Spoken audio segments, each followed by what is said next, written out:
नमस्कार, मी कपिल जयकर पवार महाराष्ट्र वित्तलेखा संवर्गात कार्यरत आहे। गेल्या 10 वर्षापासून भूगोल हा विषयाचं मी व्याख्यान देतो आणि सध्या भगीरथ भारताचा भूगोल हे पुस्तक आहे माझं। खूप दिवसापासून विद्यार्थ्यांचे फोन येत होते की सर काहीतरी एक व्याख्यान द्या, पण महानगरपालिकेअंतर्गत कोरोना ड्युटी असल्यामुळे मला हे शक्य होत नव्हतं। पण ह्या 3-4 महिन्याच्या कालावधीमध्ये खूप जणांनी व्याख्यानं घेतली, जे आता नुकतेच दिवस झाले त्या विद्यार्थ्यांनी कसा अभ्यास करावा याच्या बाबतीत सांगितलं। पण आता सर्व वेग झाल्यानंतर आता तंतोतंतपणा याच्याकडे बघणं गरजेचं आहे। प्रत्येक विषयामध्ये कसा अभ्यास करावा हे आपल्याला आता माहिती करून गरजेचं आहे। त्याकरता मी भूगोल या विषयासंदर्भात आज विद्यार्थ्यांच्या मागणीनुसार भूगोलचा जर आपण विचार केला तर भूगोलमध्ये मुख्यतः प्री आणि मेन्स ह्या 2 बाबी आपल्या असतील। आता सध्या आपण 13 सप्टेंबरच्या अनुषंगाने बघूया। प्रीला जर विचार केला तर प्रीला आपल्याला प्राधान्याने मार्कांनुसार आपण बघूया। पहिला प्राकृतिक भूगोल,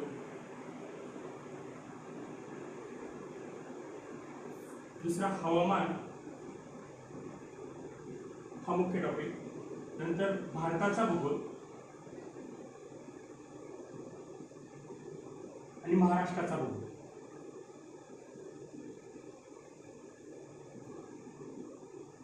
चौथा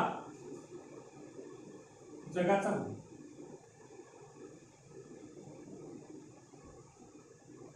खरं तर प्रीला सर्वात जास्त प्रश्न प्राकृतिक आणि हवामान आणि भारताचा भूगोल या 2 मुद्द्यांवर येतात। त्यानंतर महाराष्ट्राचा भूगोल आणि जगाच्या भूगोलावर प्रश्न विचारले जातात। आता प्राकृतिक हवामानमध्ये कोणते टॉपिक अत्यंत महत्त्वाचे आहेत, त्याचा अभ्यासाचा ट्रेंड कसा असावा ते आपण थोडक्यात माहिती करून घेऊ। प्राकृतिक मध्ये जर आपण विचार केला तर त्यात पृथ्वीचा अंतरंग, पृथ्वीच्या अंतरंगामध्ये आपल्याला पृथ्वीच्या अंतरंगाचे 3 भाग कवच, प्रावरण आणि गाभा। या कवच बद्दल, प्रावरण बद्दल, गाभाबद्दल सविस्तर माहिती।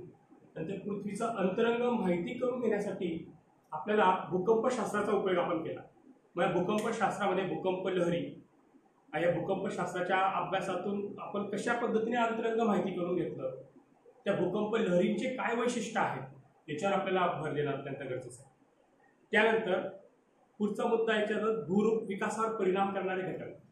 आता कोणतंही भूरूप असेल, आता भूरूप मुख्यतः त्याचं प्राकृतिक दृष्ट्या एकतर ते मैदान असेल किंवा पठार असेल किंवा पर्वत असेल, या भूरूपाच्या विकासावर परिणाम करणारे घटक याच्यावर 2 प्रकारचे घटक काम करतात। एक अंतर्गत घटक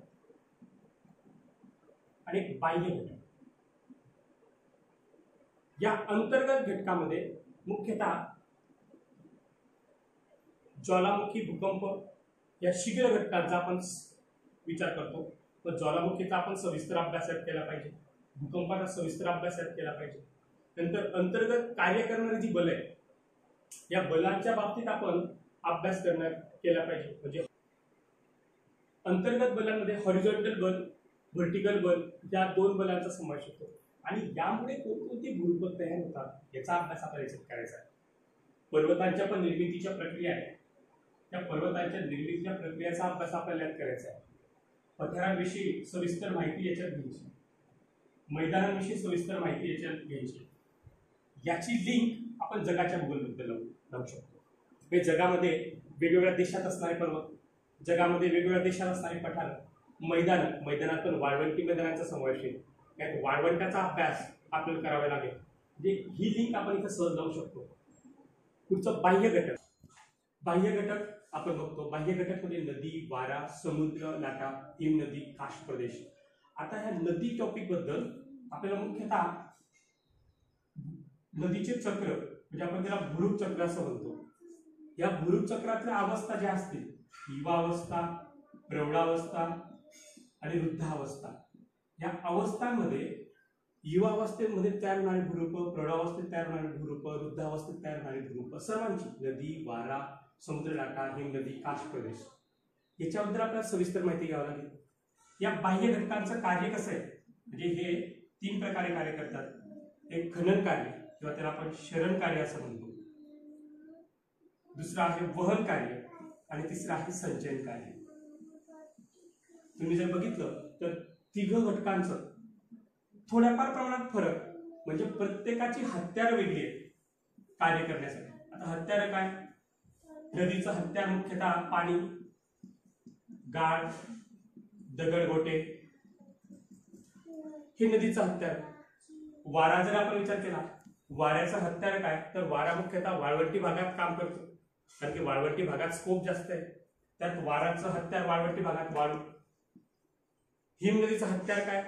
हिम नदीचं हत्यार बर्फ किंवा हिम आपण त्याला म्हणू. यांच्या साह्याने हे मुख्यतः भूरूपावर परिणाम करतात, भूरूपाच्या बाह्य घटकांवर परिणाम करतात. म्हणजे भूरूपाचं खनन करतात, शरण करतात, त्यानंतर ते एका ठिकाणी दुसऱ्या ठिकाणी वाहून घेऊन जातात आणि ते एका ठिकाणी संचयित करतात, त्यापासून नवीन भूरूप तयार होतं. ही कंटिन्यू असणारी ही प्रक्रिया आहे. आणि या प्रक्रियेच्या संदर्भात मुख्यतः दोन सिद्धांत आहेत आणि हे दोन सिद्धांत आपल्याला सखोल अभ्यास करायचा आहे. तर हे दोन सिद्धांत आपल्याला याच्यात डिटेल बघायचं आहे. डेव्हिस आणि पेंगचा सिद्धांत. हे डेव्हिसने शरण चक्र सांगितलेलं आहे आणि ह्या शरण चक्रामध्ये त्याने वेगवेगळ्या अवस्था सांगितलेल्या आहेत. डेव्हिसनुसार पिन प्लेन पासून, म्हणजे समतल प्राय मैदानाची निर्मिती, पिन प्लेनची निर्मिती कशी होते, टार्गेट ते कसं साध्य होतं, युवावस्था, प्रौढावस्था, वृद्धावस्था, अशा वेगवेगळ्या अवस्थांबद्दल डेव्हिसने माहिती सांगितली आहे. आणि अवस्थांची सविस्तर माहिती आपल्याला डेव्हिसच्या शरण चक्रात घ्यायची. या डेव्हिसच्या शरण चक्राची काही गृहीतक आहेत, ती गृहीतक अत्यंत महत्वाची. या डेव्हिसच्या शरण चक्राचे काही आधार आहेत, ते आधार आपल्याला महत्वाचे. आणि ह्या सर्व डेव्हिसने हे जे शरण चक्र सांगितलेले आहे, त्याच्यात नदी, वारा, हिमनदी, सागरी लाटा, काश प्रदेश या वेगवेगळ्या माध्यमांच्या अनुषंगाने शरणचक्र कसं विकसित होतंय भूरूपांवर, त्याचा अभ्यास डेव्हिसने केला आहे. या डेव्हिसच्या शरणचक्रावर टीका पेंगने केलेली आहे. व पेंगने भूरूपावर वेगवेगळ्या अवस्था न होता भूरूपाची डेव्हलपमेंट होते असं पेंगने सांगितलेलं आहे. व पेंगने विकासाच्या मुख्यतः 3 अवस्था सांगितलेल्या आहेत. विकासाचे 3 स्टेजेस त्यांनी सांगितलेले आहेत. त्या स्टेजेस आपल्याला अभ्यास करायचा आहे. या डेव्हिस आणि पेंगचा फरक आपल्याला लक्षात घ्यायचा. हा भाग अत्यंत महत्वाचा आहे. यानंतर आपण पहिले भूरूप विकासावर परिणाम करणारे अंतर्गत घटक बघितले होते. हा अंतर्गत घटकामध्ये एक टॉपिक आपला महत्वाचा राहिला, तो म्हणजे प्रस्तरभंग. ह्या प्रस्तरभंगाचा अर्थ, त्याचे प्रकार आणि या प्रस्तरभंगामुळे निर्माण होणारी भूरूप, हे टॉपिक अत्यंत महत्वाचं. त्याबरोबर अंतर्गत घटकामध्ये सुद्धा ज्वालामुखी आणि भूकंपाचा आपण अभ्यास करतो. ज्वालामुखी आणि भूकंप हे शीघ्र गतीने काम करणारे अंतर्गत घटक आहेत, म्हणजे यांचे इफेक्ट लगेच जाणवतात. त्यामुळे या ज्वालामुखी आणि भूकंपामुळे देखील काही भूरूप तयार होतात. म्हणजे आपण ज्वालामुखी शंकू म्हणतो, ज्वालामुखी राख असं म्हणतो, संमिश्र शंकू, त्यांच्या आकृत्यांवर प्रश्न येतात, ते कसे पसरतात त्याच्यावर प्रश्न येतात. ज्वालामुखीचे वेगवेगळे प्रकार आहेत, त्या प्रकारांवर प्रश्न येतात. भूकंपाचे सुद्धा भारतीय भूकंप केंद्रानुसार वेगवेगळे डिव्हिजन केलेले आहे, त्याच्यावर प्रश्न येतात. याचा देखील आपल्याला याच्यात सखोल अभ्यास करायचा आहे. म्हणजे प्राकृतिक भूगोलमध्ये प्रिलिमच्या अनुषंगाने, मेन्समध्ये तर भरपूर आहे, पण प्रिलिमच्या अनुषंगाने ह्या बाबी अत्यंत महत्वाचा आहे. या व्यतिरिक्त एक वेगनरचा सिद्धांत आहे, भूखंडवन सिद्धांत आपण त्याला म्हणतो. या वेगनरच्या भूखंड सिद्धांताचा अभ्यास आपल्याला प्राकृतिक भूगोलमध्ये अत्यंत गरजेचा आहे. हे सर्व मुद्दे प्राकृतिक भूगोलच्या अनुषंगाने आपल्याला करणं गरजेचं आहे. आता पुढचा घटक आहे हवामान. हवामान हा टॉपिक मेन्सला पण अत्यंत महत्वाचा आहे आणि प्रीला तर त्यातल्या त्यात महत्वाचा आहे. हवामानमध्ये पहिला टॉपिक येतो वातावरण.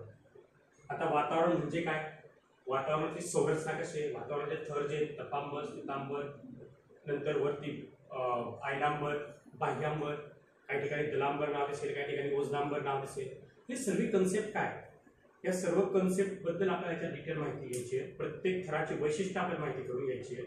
त्या थराची उंची आपल्याला माहिती करून घ्यायची आहे. थरामध्ये तापमान कसा बदलतं, थरांमध्ये घनता कशी बदलते, थरांमध्ये वेगवेगळे संरचना किंवा घटक कसे बदलत जातात, याविषयी डिटेल्स आपल्याला माहिती घ्यायची. उदाहरणार्थ निशादित्यमेघ कोणत्या ठिकाणी आढळतात, ओझनांबर कुठे आढळतो किंवा आयनांबर कुठे आढळतो, या सर्वांबद्दल आपल्याला सविस्तर माहिती घ्यायची. DEF हे जे थर असतात, जी थर असतो, त्या प्रत्येकाची काय वैशिष्ट्य आहे याच्याविषयी सखोल आपल्याला माहिती घ्यायची. वातावरणाचे घटक, मुख्यतः वातावरणाचे 3 घटक आहेत. वायू आहे, बाष्प आहे आणि धुलीकण. या वायूंमध्ये प्रकार nitrogen, oxygen, carbon dioxide, argon, हे प्रत्येकाचं प्रमाण किती आहे, प्रत्येकाचं वैशिष्ट्य किती आहे, बाष्पाचं नेमकं काय काम असतं, धुलीकणाचं नेमकं काय काम असतं, याच्याविषयी सविस्तर माहिती आपल्याला घटक याच्यात घ्यायची आहे. सर्वात महत्त्वाचं सौरशक्ती, म्हणजे पृथ्वीला ऊर्जा देणारे मुख्यतः प्रमुख दोन घटक, प्रमुख एकच, खरं तर एकच, एक सौरशक्ती. ही सौरशक्ती पृथ्वीला ऊर्जा देते आणि वातावरणाला ऊर्जा देणारे दोन घटक, एक सौरशक्ती आणि पृथ्वीपासून बाहेर जाणारी ऊर्जा. या सौरशक्तीचं वितरण पृथ्वीवर सर्व ठिकाणी समान आहे का, सौर स्थिरांक नेमकी काय कन्सेप्ट आहे, या वितरणावर परिणाम करणारे घटक कोणकोणते आहेत, या सर्वांची डिटेल माहिती आपल्याला याच्यात घ्यायची असते. या सौरशक्तीशीच अनुषंगिक तापमान, हे सौरशक्तीच्या वितरणावर तापमान हे डिपेंड असतं. तापमानाचं वितरण कोणकोणत्या घटकावर अवलंबून आहे, तापमानात कसा बदल होत जातोय, तापमान उंचीनुसार बदल, हे आपल्याला सर्व याच्यात बघायचंय. नंतर पुढचा आणि सर्वात महत्त्वाचा घटक वायुदाब, म्हणजे आपण म्हणू शकतो की पृथ्वीवर वायुदाबाचे एकूण 7 पट्टे आहेत.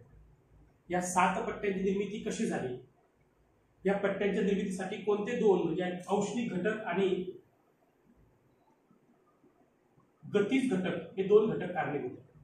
मग औष्णिक घटकामुळे कोणते 3 पट्टे तयार होतात, गतीज घटकामुळे कोणते 4 पट्टे तयार होतात, त्या पट्ट्यांची वैशिष्ट्य काय, आणि ह्या पट्ट्यानंतर म्हणजे हा विषुववृत्तीय कमी दाबाचा पट्टा आपण म्हणतो 0 डिग्री ते 5 डिग्री पर्यंत.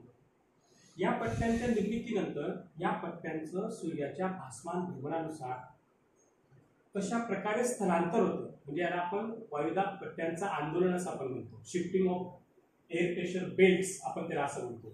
या कशा प्रकारे हे स्थलांतर होतं याचा अभ्यास आपल्याला याच्यात करायचा आहे.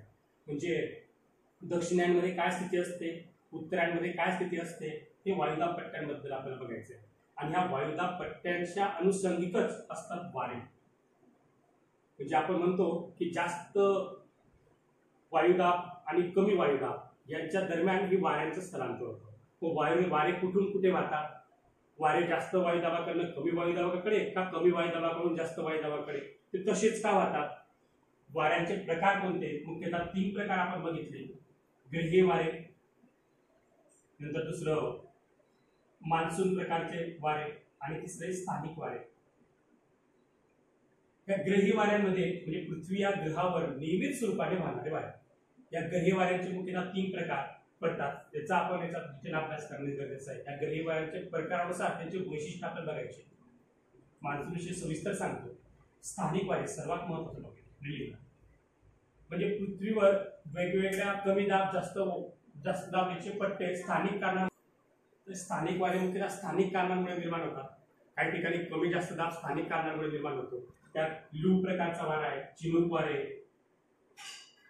नंतर मिस्टल नावाचा वारा, भरपूर आहे. म्हणजे याच्यात 2 प्रकार आहे, उष्ण वारे आणि शीत वारे.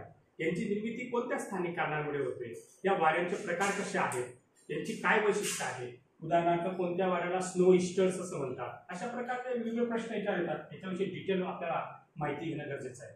त्यानंतर पुढचा टॉपिक आहे पर्जन्य. आता पर्जन्य हा टॉपिक तर खरं तर खूप मोठा विस्तारित टॉपिक आहे. याच्या अंतर्गतच आपण मान्सूनचा अभ्यास करतो. पर्जन्यामध्ये भारतातील पर्जन्य आणि महाराष्ट्रातील पर्जन्य, याच्यात भारताच्या पर्जन्याचे वैशिष्ट्य काय, महाराष्ट्राच्या पर्जन्याचे वैशिष्ट्य काय, पर्जन्याचे प्रकार कोणते, भारतात कोणत्या भागात कोणत्या स्वरूपाचं पर्जन्य पडतं, महाराष्ट्रात कोणत्या प्रकारचं पर्जन्य पडतं. पर्जन्याचे मुख्यतः 2 सिद्धांत आहेत, त्या सिद्धांतांचा सखोल अभ्यास याच्यात आपल्याला करायचा आहे. या व्यतिरिक्त खरं तर मान्सून आपण म्हणतो, पण भारतात पर्जन्य हे नैऋत्य मान्सून पासून आणि ईशान्य मान्सून पासून पडतं. मग नैऋत्य मान्सून आणि ईशान्य मान्सूनची निर्मिती कशी होते, त्या निर्मितीचे कोणकोणते सिद्धांत आहेत, त्या सिद्धांतांचा अभ्यास आपल्याला यात करायचा आहे. थोडक्यात मुख्यतः 2 प्रकारचे सिद्धांत याच्यात सांगितले आहेत, काही प्राचीन सिद्धांत आणि काही आधुनिक सिद्धांत. या प्राचीन सिद्धांतामध्ये औष्णिक सिद्धांत आहे, हॅले याने हा सिद्धांत मांडला आहे. आणि आधुनिक याच्यामध्ये मग तुमचा वायुराशी सिद्धांत असेल, तुमचा जेट वारे सिद्धांत असेल, एल निनो, ला निनो, नंतर तुमचं साऊदर्न ऑक्सिडेशन, या सर्वांचा अभ्यास याच्यात आपल्याला केला जातो. हा अत्यंत महत्त्वाचा टॉपिक. याच्याविषयी आपल्या कन्सेप्ट क्लिअर होणं गरजेचं आहे. खूप जणांना याच्यातल्या कन्सेप्ट क्लिअर नसतात. आयओडी म्हणजे काय, इंडियन ओशियन डायपोल. सौदर्न ऑक्सिलेशन म्हणजे काय, म्हणजे उदाहरणार्थ हिंदी महासागरामध्ये आयोडी आढळतं आणि पॅसिफिक महासागरामध्ये सौदर्न ऑक्सिलेशन आढळतं. याच्याविषयी आपल्याला सखोल माहिती याच्यात मान्सून निर्मित सिद्धांतामुळे आपल्याला घेता आली पाहिजे. अशा प्रकारे हा हवामानाचा प्रिलिमच्या अनुषंगाने महत्त्वाचे टॉपिक तुम्हाला ते सांगितले. आणि यात अजून एक टॉपिक ढग आणि याचे प्रकार आणि त्यांची वैशिष्ट्ये. मित्रांनो, हे एकूण 4 टॉपिक महत्त्वाचे होते. एक प्राकृतिक हवामान, दुसरा भारताचा भूगोल, दुसरा महाराष्ट्राचा भूगोल आणि चौथा जगाचा भूगोल. यात पहिल्यांदा आपण प्राकृतिक हवामानबद्दल तुम्हाला माहिती दिली. हा आता पहिलाच व्हिडिओ असेल. मी घरगुती पद्धतीने हा व्हिडिओ तयार केला आहे. मला नाही माहिती किती क्लिअरन्स असेल. तुम्हाला याच्यात अजून काय आवश्यकता आहे ते, ह्या टॉपिकची काही डिटेल माहिती हवी असेल, कोणता टॉपिक तुम्हाला नाही समजला असेल तो आम्हाला डिटेल सांगा. मी तुम्हाला फक्त थोडली काय अभ्यास करायचा ते तुम्हाला याच्यात सांगितलेलं आहे. तुम्ही याच्याविषयी मला सविस्तर कमेंट करा. आपण हळूहळू जसा मला वेळ भेटेल लवकरात लवकर मी सर्व व्हिडिओ टाकण्याचा प्रयत्न करेन. आपले अभिप्राय देत राहा. काही याच्यात थोडंफार कमतरता असेल, कदाचित घरी केल्यामुळे त्याच्यात काही कमतरता असू शकतात क्लिअरिफिकेशन किंवा आवाजामध्ये, तरी त्या पुढच्या वेळेस सुधारणा करू. धन्यवाद.